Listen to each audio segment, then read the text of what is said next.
அதாவது west இண்டீஸ்க்கும் south ஆப்பிரிக்காவும் நடக்கிற match ரொம்ப ரொம்ப முக்கியமான மேட்ச். ஏன்னா மொத்த இந்தியா மேட்ச் பார்க்குறாங்களோ இல்லையோ அந்த மேட்சை கண்டிப்பாக பார்க்க போகிறாங்க. ஏன்னா எப்படியாவது சவுத் ஆப்பிரிக்கா ஜெயித்துட்டு வெஸ்ட் இண்டீஸ் தோக்கணும் அப்படின்னு சொல்லி ஒவ்வொரு இந்தியன்ஸுடைய எதிர்பார்ப்பா இருக்கு. அது ஏன் இப்படி சொல்றேன்றத உங்களுக்கு நான் பாயிண்டோட நான் உங்களுக்கு சொல்றேன். அந்த சர்வே நம்ம கேட்டிருந்தோம். அதாவது நரேந்திர மோடி ஸ்டேடியம், அகமதாபாத் ஸ்டேடியம் இருக்கு பாருங்க, அது உண்மையாவே இந்தியாவுக்கு ஒரு பெரிய பேரிழப்பா, அதாவது ஒரு பெரிய பயத்தை கொடுக்கக்கூடிய ராசி இல்லாத ஒரு ஸ்டேடியமா அப்படின்னு நம்ம கேட்ட அந்த சர்வேக்கு மக்கள் உண்மையாவே என்ன பதில் சொல்லியிருக்காங்க அப்படிங்கிறத நம்ம பார்க்க போறோம்.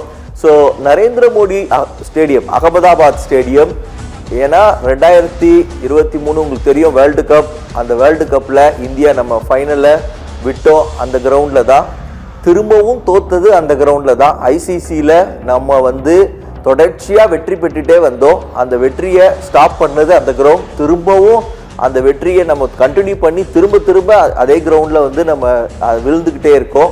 இது அகமதாபாத் ஸ்டேடியத்தில் ஆம் என்று 78% பேர் ராசி இல்லை இந்த கிரவுண்டு அப்படின்னு சொல்றாங்க. இது ஒரு ஃபன்னியான ஒரு கேள்வியா இருந்தாலும் இது சோசியல் மீடியால பேசப்படுகிற ஒரு கொஸ்டின்றனால தான் இது கொஞ்சம் இதை நான் ராசி அப்படிங்கிறத விட கேம் பிளான்ல இதுல நெக்ஸ்ட் ஒரு கார்டு போட போறாங்க. அதாவது ஒவ்வொரு கிரவுண்ட்ல யார் யாருக்கு பயங்கர ராசி அப்படின்னு சொல்லி. நமக்கு உண்மையாவே ஒரு நல்ல ராசியான கிரவுண்டு என்ன அப்படின்னா சவுத் ஆப்பிரிக்கால இருக்கிற டர்பன் கிரவுண்டு.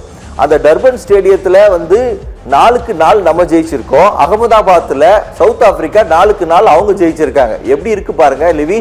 ஸோ உண்மையாவே இந்த ஸ்டேடியம் பிட்ச் ஒரு பெரிய மேஜர் ரோலை ஐசிசில பிளே பண்ணுதா? கண்டிப்பா. அதாவது பிட்ச் ஒரு கேமே சேஞ்ச் பண்ணும் அப்படின்றது பாத்தீங்கன்னா நம்மளுக்கு ஒரு கேம்லயுமே நம்ம பார்க்குறோம். ஸோ நம்ம எல்லாருமே இந்த வருஷம் என்ன யோசித்தோம் அப்படின்னா கண்டிப்பா இது எல்லாமே ஒரு பெரிய ஹை ஸ்கோரிங் கேமா தான் இருக்கும். இந்த T20 வேர்ல்டு கப் ஸ்டார்ட்லயே நம்ம என்ன பண்ணோம்னா இப்ப எல்லாமே பேட்ஸ்மேன் ஃபேவரா போயிடுச்சு கேம் எல்லாம். ஸோ கண்டிப்பா எல்லா கேமே 200 250 வரும்னு நினைச்சோம். பட் நம்மளுக்கு நேத்து மேட்ச் மட்டும் தான் பாத்தீங்க அப்படின்னா வெஸ்ட் இண்டீஸால ஒரு 250+ அடிக்க முடிஞ்சது.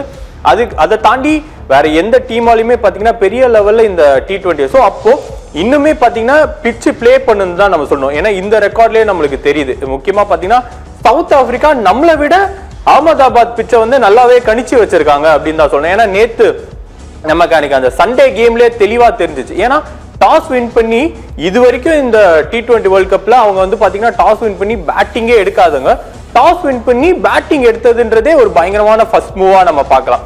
ஸோ அதுக்கப்புறம் பாத்தீங்கன்னா என்னதான் விக்கெட் விட்டாலுமே அதுக்கப்புறம் அந்த பிட்சை அவங்க ரீட் பண்ணி கண்டிப்பா இங்க ஸ்பின்னர்ஸ் போட்டா நம்ம அடிக்கலாம். அதுவும் முக்கியமா நம்ம கிட்ட ஒரு மிஸ்ட்ரி ஸ்பின்னர் வச்ச வருண் சக்கரவர்த்தியே நம்பி இருக்கும் போது கூட அவரையே இவங்க அடிக்க ஆரம்பிச்சாங்க. ஸோ அந்த பிட்சை நம்மளை தாண்டி சவுத் ஆப்பிரிக்கா ரொம்ப கணிச்சு வச்சிருக்குன்னு தான் சொல்லணும். அதை தாண்டி என்ன அப்படின்னா உண்மையாவே இந்த கருத்துல பாத்தீங்க அப்படின்னா இதுல ஒரே ஒரு ப்ராப்ளம், இந்த ஓவர் கான்பிடென்ட்டுக்கு எனக்கு தெரிஞ்ச அதிக பர்சன்டேஜ் வரும்னு நான் எக்ஸ்பெக்ட் பண்ணேன். ஏன்னா உண்மையாவே அன்னைக்கு நம்ம எல்லாம் ரொம்ப ஓவர் கான்பிடென்டா இருந்த மாதிரி தான். ஏன்னா அக்ஷர் பட்டேல நம்ம உள்ள கொண்டு வரல, சந்து சாம்சனை உள்ள கொண்டு வரல.